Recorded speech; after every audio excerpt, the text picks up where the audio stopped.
Então, agora, eu gostaria de convidar o Rodrigo Sayani para subir ao palco, que ele vai nos apresentar a palestra Identitype.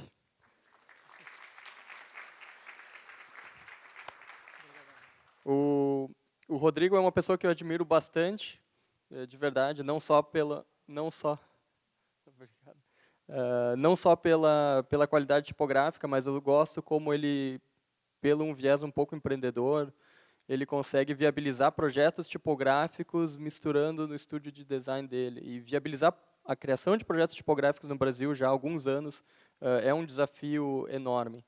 Então, eu realmente admiro bastante o Rodrigo. E agora, para formalizar exatamente.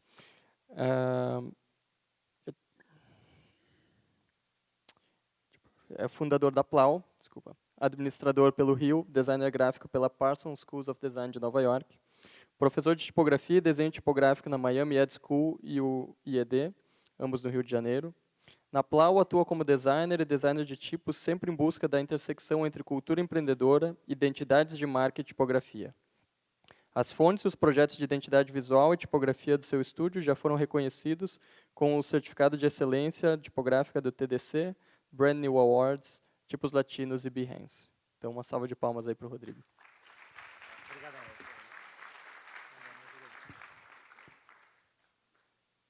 Boa tarde, gente. Deixa eu só apertar aqui.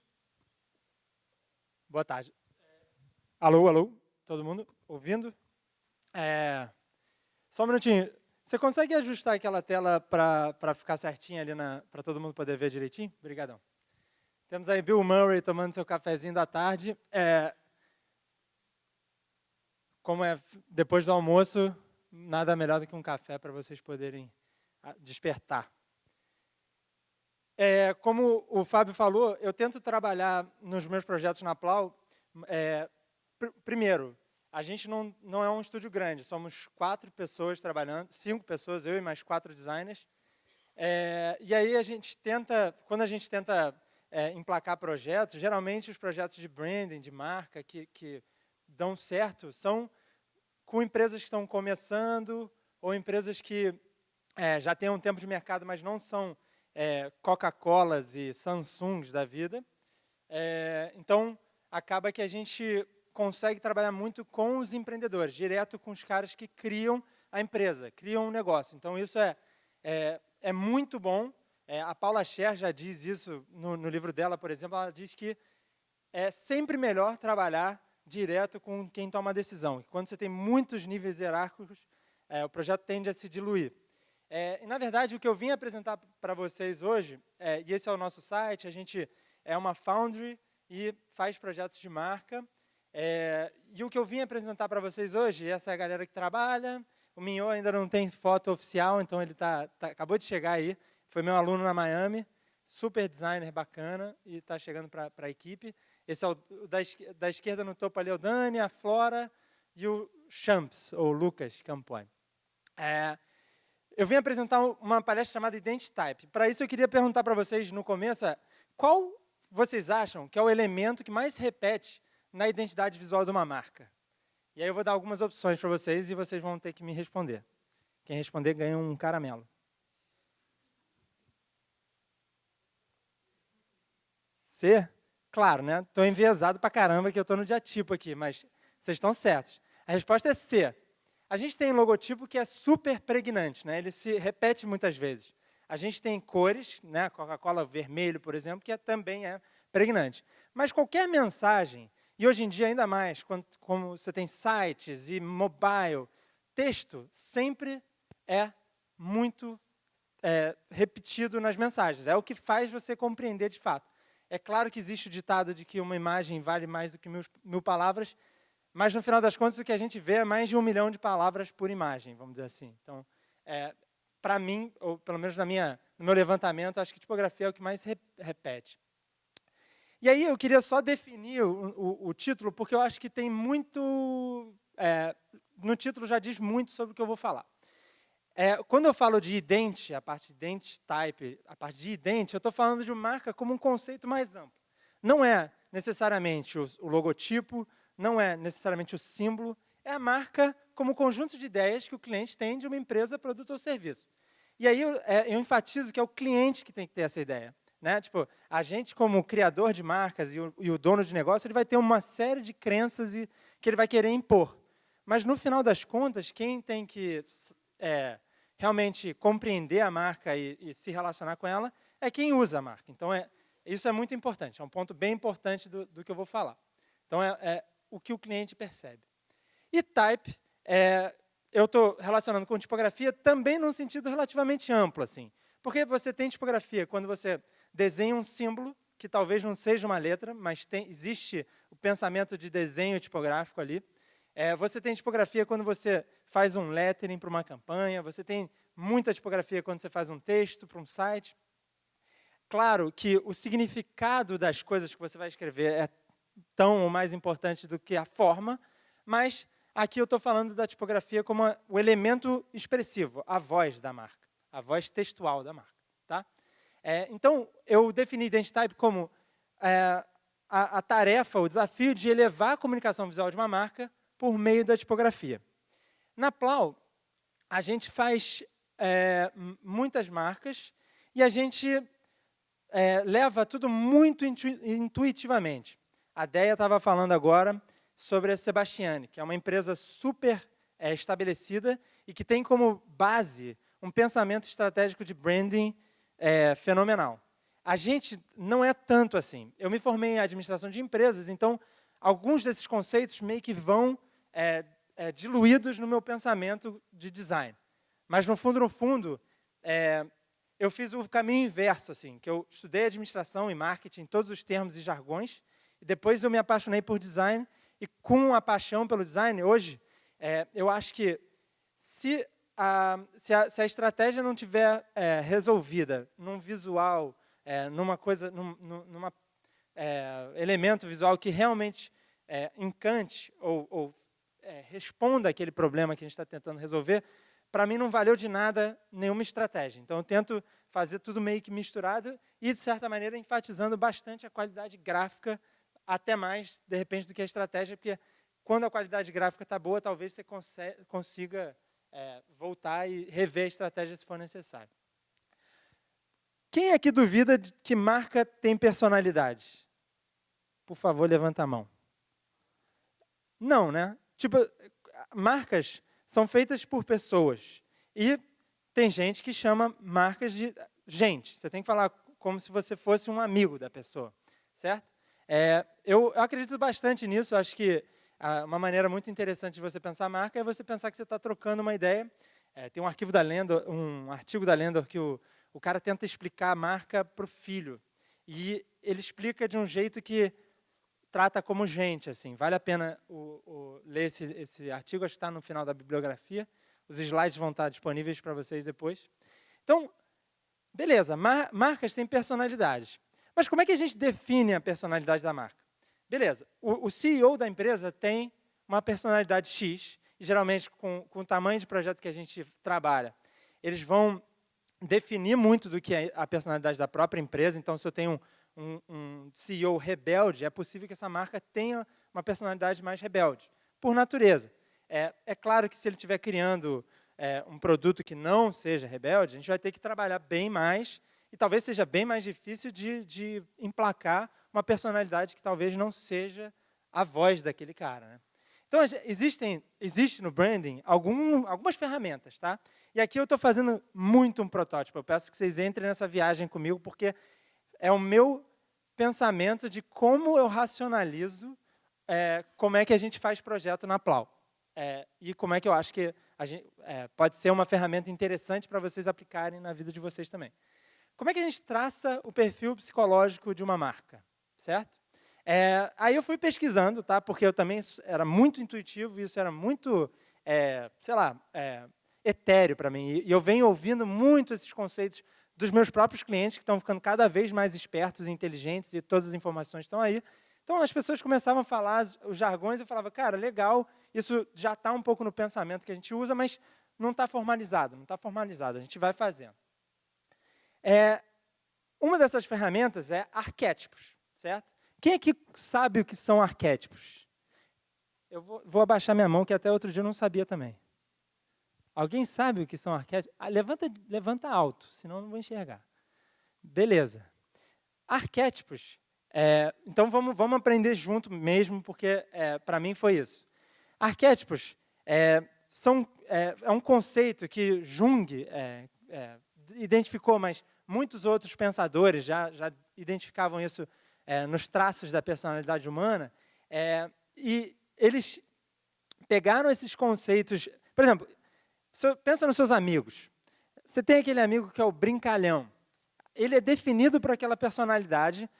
Não quero nem dizer que é um estereótipo, mas ele é o cara engraçado da galera. Aí você tem a pessoa que é um pouco mais tímida, introvertida, mas que, por outro lado, pensa, lê pra caramba, sabe de tudo, é aquela pessoa que você vai falar para saber qualquer coisa sobre qualquer matéria.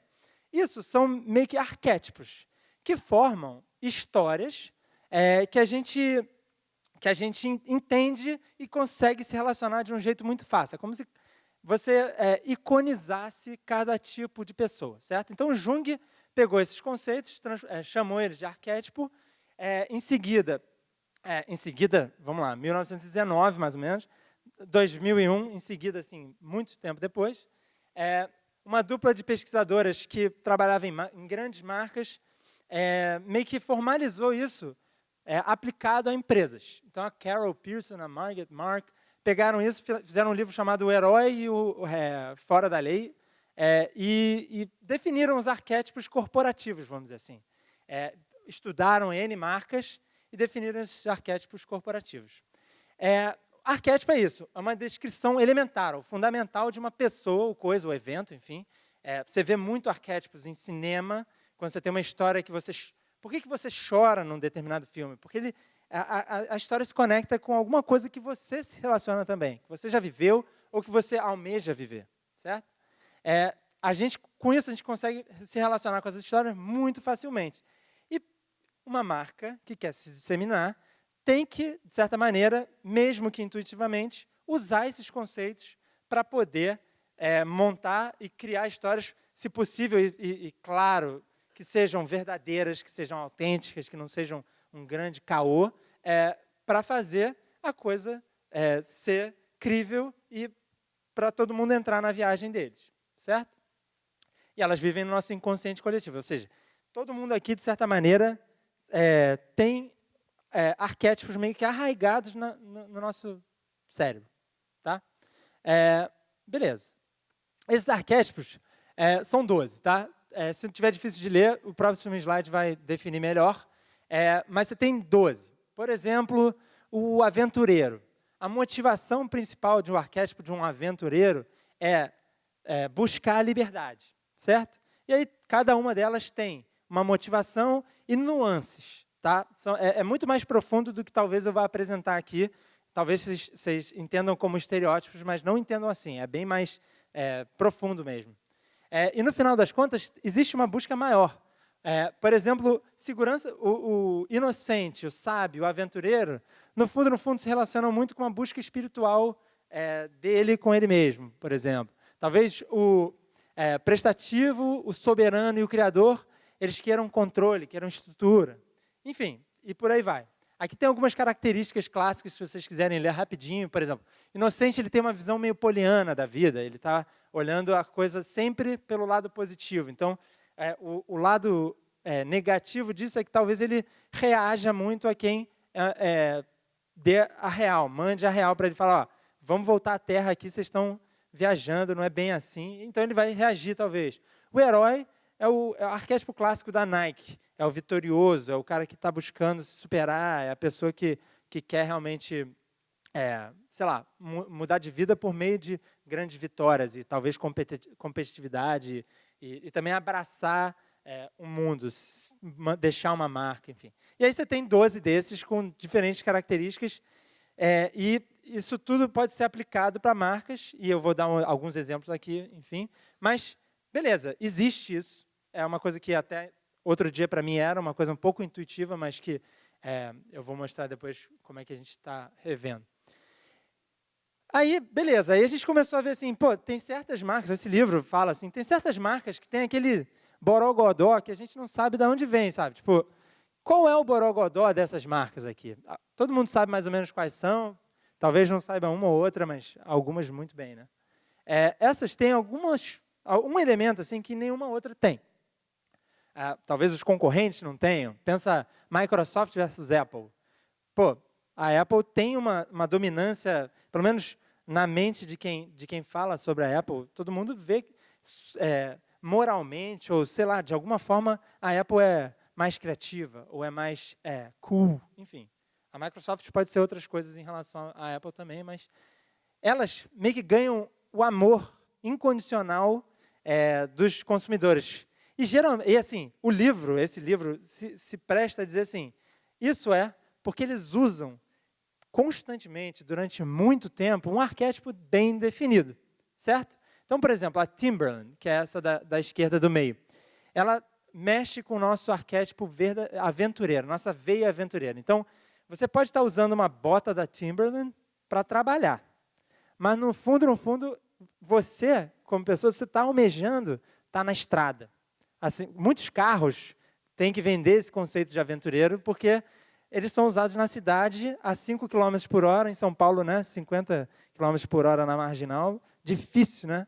Mas, no fundo, o negócio é ir para o off-road, né? Sair lá, se sujar de lama. Os caras, ninguém se suja de lama, mas essa ideia é vendida assim.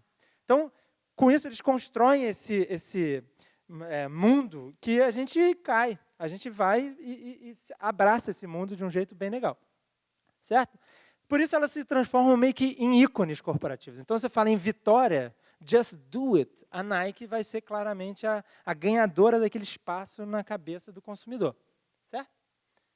Beleza.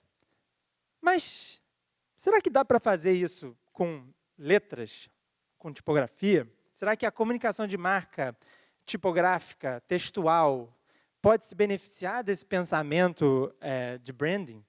Aí eu falei, vou tentar e vi assim, legal, letras também têm personalidade, como tem as marcas e as pessoas. Aí eu fiz o seguinte, eu juntei Jung com, quem sabe quem é esse cara aí? Fala alto, leva... Hã? Isso. E juntei com tipografia para criar um conceito que talvez seja novo, que é arquétipos. Certo? E aí, eu pedi para o Dani, que trabalha comigo, fazer o seguinte. Dani, pega esses 12 arquétipos e acha exemplos que talvez sejam bem representativos de cada uma dessas categorias. Rascunha para mim, que a gente não podia ir lá no font stand e alugar todas para usar. Rascunha para mim aqui, porque também vai ficar mais divertido na apresentação, rascunha para mim aqui esses 12 arquétipos para explicar como é que seriam os arquétipos de marca aplicados ao arquétipo de arquétipos, certo? Então, vou começar com o inocente, que eu falei para vocês, essa visão otimista poliana de mundo. Que tipo de característica uma fonte, um lettering ou um logotipo tem que carregar para conseguir trazer essa personalidade do inocente? Aí, enfim, existem N adjetivos e, obviamente, isso não é uma ciência exata, tá, gente? Por favor, me perdoem se eu estiver fazendo coisas até estereotípicas, mas é só para exemplificar. Talvez o inocente, a Coca-Cola, por exemplo, é um clássico exemplo de inocência, de usar o arquétipo do inocente. Eles estão sempre mexendo com imagens meio de tempo feliz, né? De pessoas sorrindo, abra a felicidade. Uma letra, um lettering feito à mão, talvez até com, desculpa a Bettinardi, talvez a gente entre um pouco aqui em conflito, porque as formas de letras infantis, não sei se sobre ou para pessoas ainda, elas levam um pouco a esse lado inocente, esse lado lúdico da vida. Então, o inocente talvez seja por aí, certo? Um exemplo, Pampers, certo? Eu estou usando bastante essa marca ultimamente, acabei de ter uma filha, está com 1 ano e 1 mês, eu estou vendo essa marca pelo menos umas 3 vezes por dia. E, no fim das contas, você vê que os traços são suaves, ela tem um quê de feito à mão, então isso traz essa personalidade, meio que tenta fazer essa conexão, e muito provavelmente a comunicação da Pampers também usa o arquétipo do inocente, certo? Tem o segundo, que é o cara comum. O cara comum é aquela pessoa que trabalha para a sociedade, ele é um grande advogado de uma causa social, de colaboração. Ele meio que tenta navegar por todas as tribos. Ele tem que ser, de certa maneira, neutro o suficiente, quase um suíço, para navegar por isso tudo sem machucar ninguém e sem também aparecer demais, certo? No final das contas, eu diria que a porcentagem alta de soluções gráficas, textuais e logotípicas atuais caem muito nesse lugar, que é de não se expor demais e manter uma linguagem sempre muito universal, certo? Pega o Google, que mudou a marca dele de serifa para uma sans serifa geométrica, por exemplo. Isso claro, tem um monte de outras razões, mas uma delas é esse apelo que as sans serifas têm de serem universais e super estarem na moda também, sei lá. Tá? O Obama usou uma fonte específica para a campanha dele, que era completamente diferente das outras campanhas dos concorrentes, que usavam serifas imponentes, sérias, talvez até meio intelectuais. Ele pegou uma fonte que foi criada blue collar, que os americanos chamam, né, que é do operário, assim. E aí usou isso na comunicação. A comunicação de marca é uma coisa, mas a forma fez muita diferença também. Todo mundo, assim, muitas pessoas do meio do design sabem que a fonte do Obama 08 era a fonte. Aí a gente tem o arquétipo do herói, a Nike, pensa na Nike, por exemplo. E aí a gente tem que, de repente, fontes mais quadradas, mais condensadas, de repente inclinadas, elas talvez carreguem essa urgência, o senso de urgência que o herói tem de salvar o mundo, certo? Então, nesse caso eu peguei um exemplo que é bem forte, vamos dizer assim. E aí são adjetivos subjetivos demais, assim. Para mim, essa fonte passa força. Talvez para vocês ela passe alguma outra coisa que só a sensibilidade de cada um de vocês vai ser capaz de associar um arquétipo com a fonte que vocês acham que passa essa mensagem. Tá? Clássico. Aqui tem efeitos gráficos também, né? Explosive speed, o negócio realmente explode e é itálico. Você tem uma relação bold e light ali entre as letras.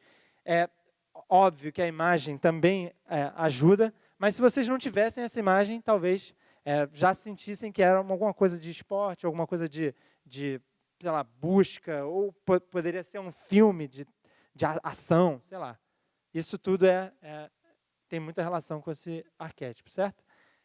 O prestativo, pensa em remédio, produto de higiene pessoal, por exemplo, neve.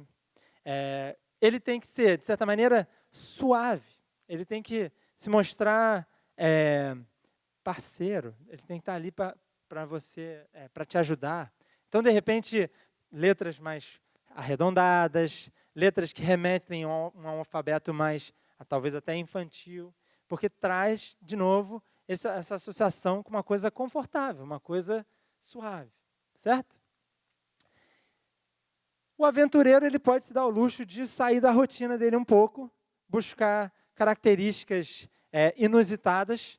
Por exemplo, essa fonte ela tem características um pouco inusitadas. Se você olhar esses pedacinhos que entram nas conexões, é uma mini ousadia que talvez a olho nu pequeno você não enxergue, mas você usando essa letra grande, ela tem essa coisa meio diferente, assim. Aí, um aventureiro clássico, carro, você tem uma coisa de mudar as proporções da letra. Claro que também entra a questão do efeito cromado, mas tudo isso é comunicação. Você está usando letras, mas o resto dos elementos também estão comunicando. O G, que é mais... enfim, não tem o traço horizontal, já dá uma sensação de um traço só, mais velocidade, mais, sei lá, talvez segurança, enfim. O amante, que é um arquétipo que trabalha bastante os 5 sentidos, né? Então, Victoria's Secret, né? Você vem é uma coisa que você quase consegue sentir o cheiro quando você ouve o nome da marca, né? E ela trabalha muito bem esse arquétipo do amante, que é a coisa romântica, que é a coisa bem romântica no sentido mais sensual da coisa, né?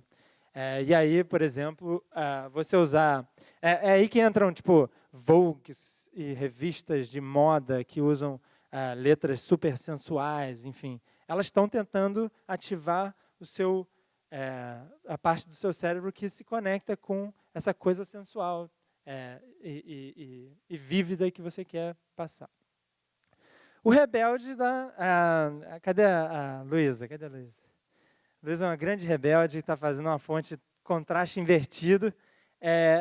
E é isso, é você poder quebrar as regras sem medo do que o outro vai falar, certo? Então pensa numa Harley Davidson, por exemplo, que é uma moto que é para você pegar e sair por aí e mudar de vida, e quando você entra pela estrada você virou uma outra pessoa, certo? Esse é o rebelde. Um exemplo aqui de um anúncio da Harley Davidson. E, claro, que o que está escrito também ajuda, e óbvio que um não anda sem o outro, mas você tem a Brother, né, que é a fonte que está sendo usada para esse anúncio. Ela tem uma coisa meio recortada, isso, de certa maneira, associado à imagem, consegue fechar esse conceito de aventura, né? O criador por exemplo, a Apple, a Lego, por exemplo, é uma empresa super criadora e tal, e move o teu sentido de construir um legado. Os type designers aqui são movidos totalmente pelo arquétipo do criador. Você vai criar uma fonte, uma família tipográfica, e vai deixar um legado, você vai deixar um arquivo ali que, por mais que os formatos mudem, o desenho está lá. E é como se fosse o nosso grande livro, assim, né? A gente planta uma árvore, e faz uma fonte para sobreviver depois da nossa morte. Tá? Então, isso é o que move, essa sensação de você querer não só ficar ao lado de pessoas que foram grandes no passado, são grandes no presente, mas também, de repente, cavar seu nomezinho ali no futuro. E aí, esse exemplo é interessante. O desse ano, 2016, foi incrível a identidade visual, vale a pena ver. A Bienal de Sydney, em que eles pegaram e criaram diferentes expressões tipográficas para cada uma das categorias ou para cada uma das cidades que a Bienal de Sydney ia acontecer. E ficou fantástico, e ela mexe com a gente, porque você vê cada estilo sendo usado diferente, você ativa seu senso de, eles tiveram um trabalho, eles criaram um negócio muito louco para uma feira de arte que é efêmera, certo? E esse acho que é o de 2017, a proposta. Aí você tem o governante. Vamos voltar para o Obama. O Obama usou uma fonte super blue collar, super operária. O resto usou uma fonte governante. Pegou a Garamond, usou all caps, usou capitulares, que são estáveis, estáticas, querem o controle, querem o governo, fora Temer, essas coisas todas.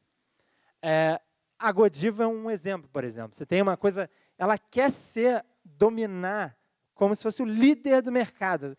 Vocês vão me seguir, vocês vão seguir a minha marca e comer o meu chocolate, e vai ser delicioso porque eu estou mandando que seja.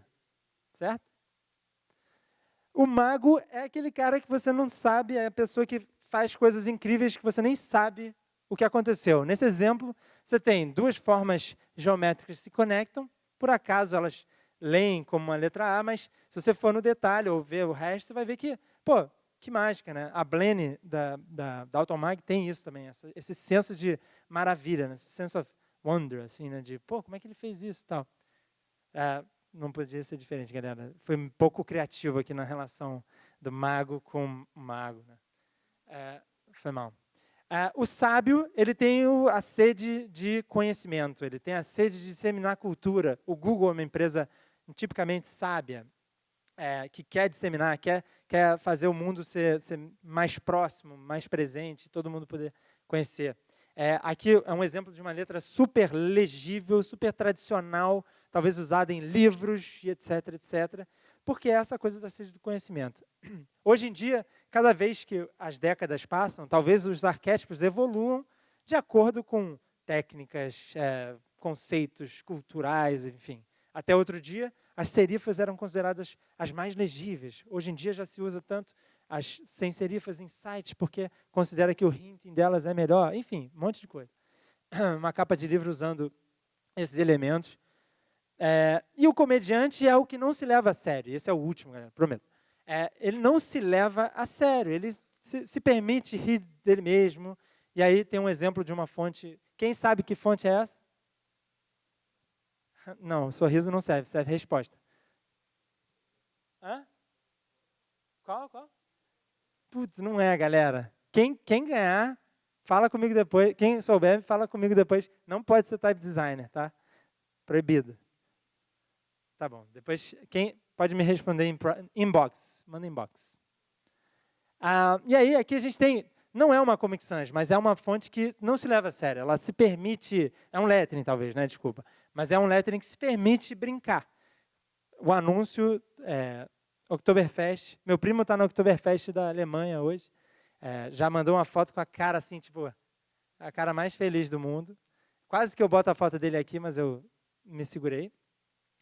Mas é isso, é um lettering que não se leva a sério. Claro que tem uma racionalidade, mas no final das contas ele está brincando com um conceito, certo? Então são esses 12 arquétipos, tá? E agora ninguém vai ganhar chocolate para essa da fonte, eu vou dizer qual que era cada uma. A primeira é lettering, a segunda é a Gotham, a terceira é a Tungsten, a quarta é a Omnis, Trench Slab, Mrs. Eves, Karloff, Lógica, Garamond, Daisy, Spectrum, Robo. É isso. Depois, também, de novo, pesquisem essas fontes. A gente foi muito cuidadoso para não escolher fontes do Da Fonte. Isso é uma mensagem que eu quero deixar aqui para vocês. Pelo amor de Deus, esquece. Só quando o Daniel falou um negócio muito bom agora no almoço. Ele falou, só mostra coisas da fonte quando você for comparar com as coisas que os type designers brasileiros estão fazendo. Para você ter um contraste muito grande e ele falar, não, essa aqui é show. Óbvio, só repetindo, porque eu tinha um medo muito de ser incompreendido e falar assim, não é ciência exata. A sensibilidade de vocês, como em qualquer projeto de design, qualquer projeto de marca, é muito importante. Por isso que é importante estar aqui no Diatipo, porque você vai conseguir ver exemplos de tipografia bem usada, bem criada, enfim. E aí, beleza, arquétipos, e aí eu comecei a pensar assim, legal, mas a gente também faz posicionamento estratégico de marcas, né? Tipo, a gente cria lá nossos eixos, fala assim, essa aqui é uma marca um pouco mais independente, a outra é um pouco mais solitária, mais popular, mas, enfim, você vai fazendo seus parâmetros e posiciona lá cada concorrente que você tem como para criar a marca de uma determinada indústria e faz essa análise para você conseguir falar, eu vou posicionar para que ela seja percebida diferente do resto das marcas que eu crio, que existem, desculpa. Tá?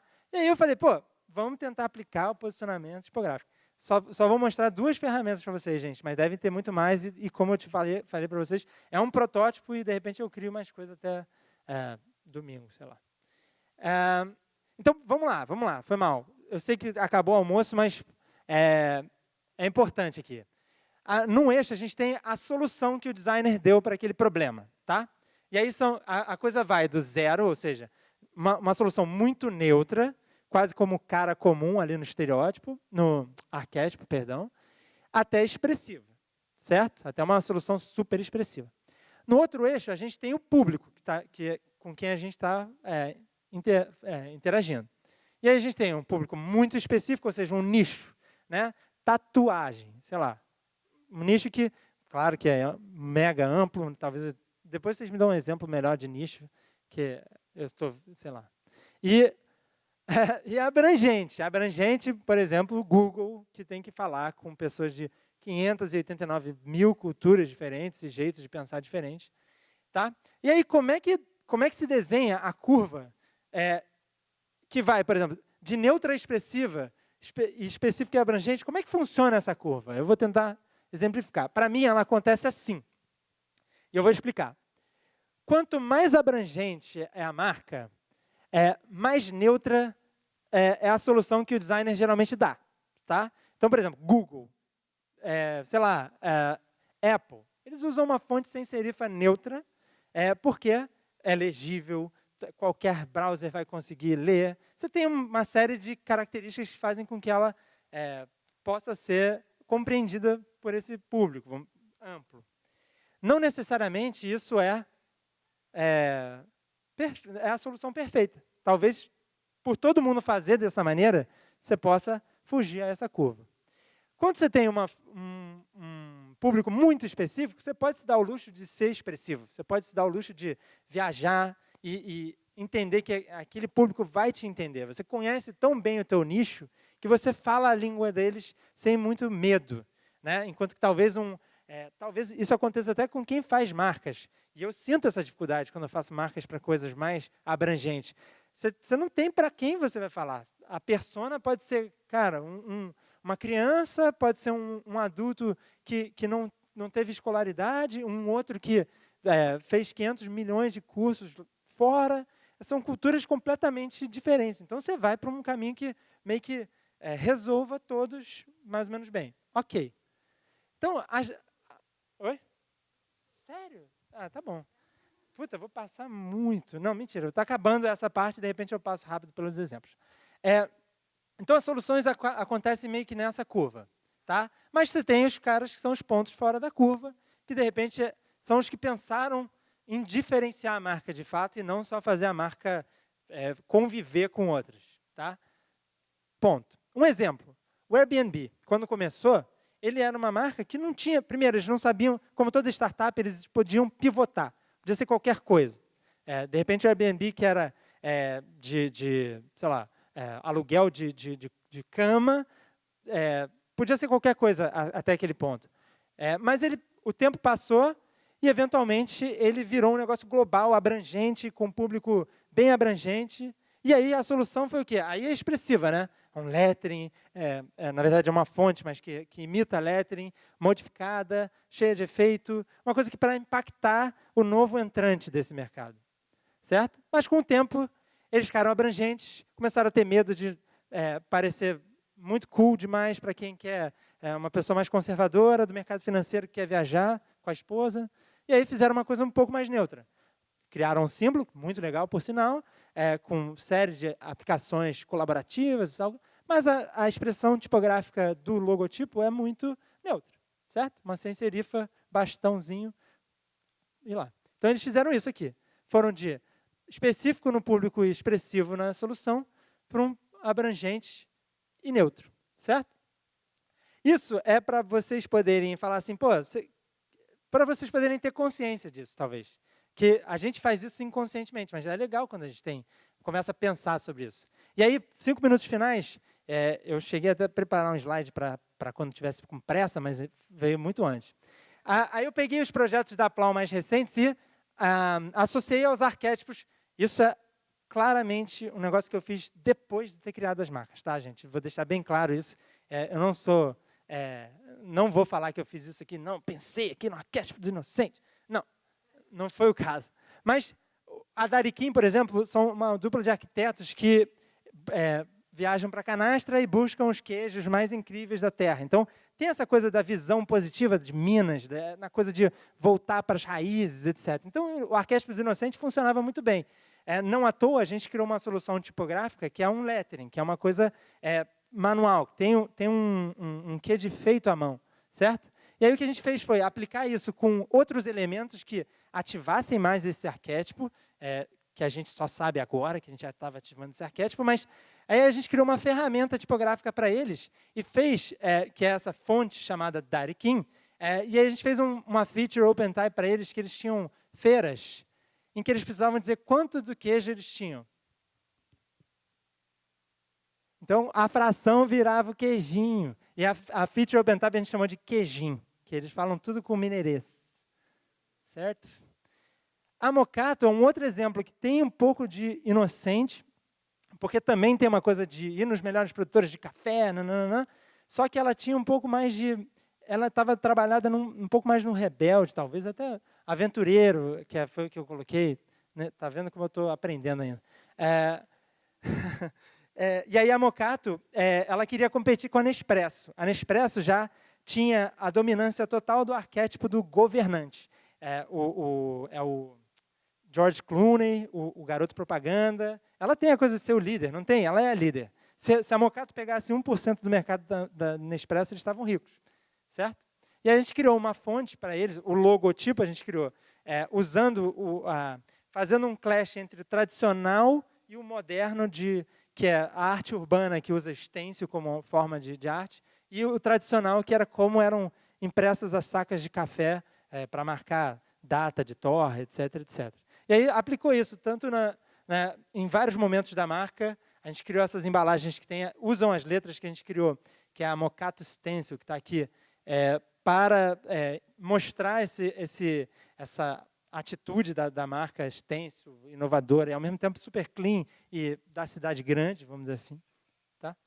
Uma mais recente que usa esse arquétipo do rebelde muito bem é a Collective Bikes, que é uma bicicleta BMX grande.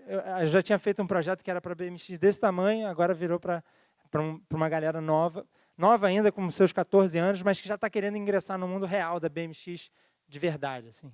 E aí a gente criou esse monograma. Tudo é uma fracture, mas como o público era um pouco mais jovem e um pouco mais está chegando assim no mercado da BMX, a gente deu um pouco de bom humor nessa fractura. A gente tentou, se você pegar o trabalho da Underwear, eles fazem isso muito bem com a Fakir, que é uma fonte que eles criaram, e a gente pegou essa referência também para usar, porque ela é bem humorada, mas ela é super presente, ela é super diferente.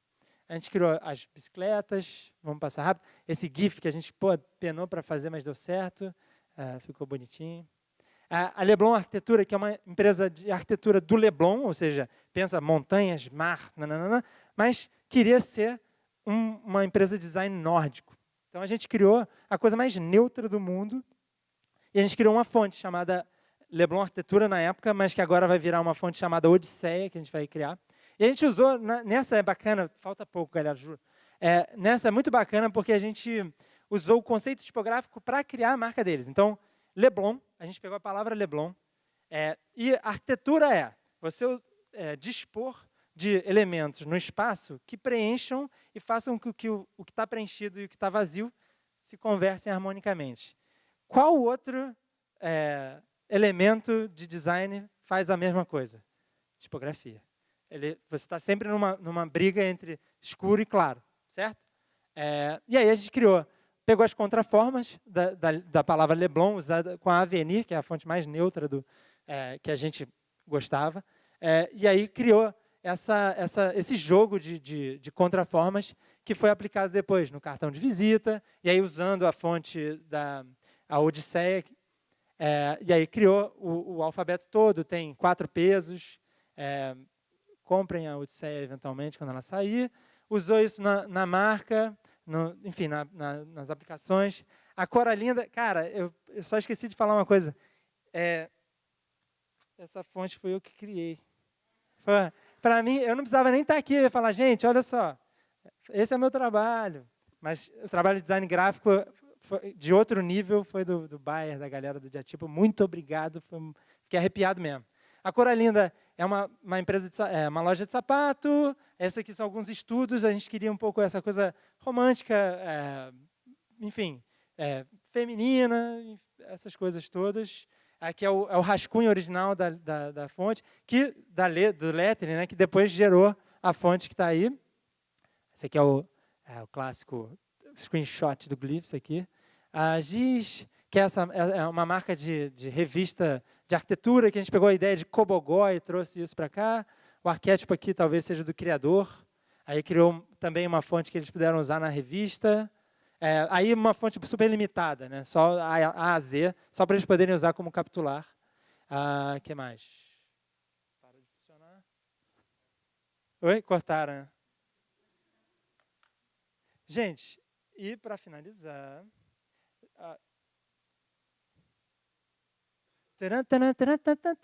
Já foi há muito tempo. Para concluir isso tudo que eu falei, eu queria que vocês saíssem com um pensamento. Quando a gente cria marca, quanto mais claro for o propósito da marca, melhor. Todo mundo concorda? Se a marca tem um propósito, fica muito fácil criar para ela, porque ela sabe para onde ela quer ir. Quando vocês forem fazer tipografia para marcas, eu também quero que vocês façam de propósito. Que vocês tenham consciência do que fazer com as letras para que elas comuniquem exatamente aquilo que vocês querem. Tá? E aí, muitos brands, guys, girls, old guys, old school, falam que estratégia define o DNA da marca. Tá? Eu sei lá, eu tenho uma ojeriza esse termo, mas eu pego isso para dar uma brincada, porque eu acho interessante. A gente acha que tipografia é a célula-tronco. Com tipografia, você faz qualquer coisa de comunicação para aquela marca que já tem um DNA bem definido.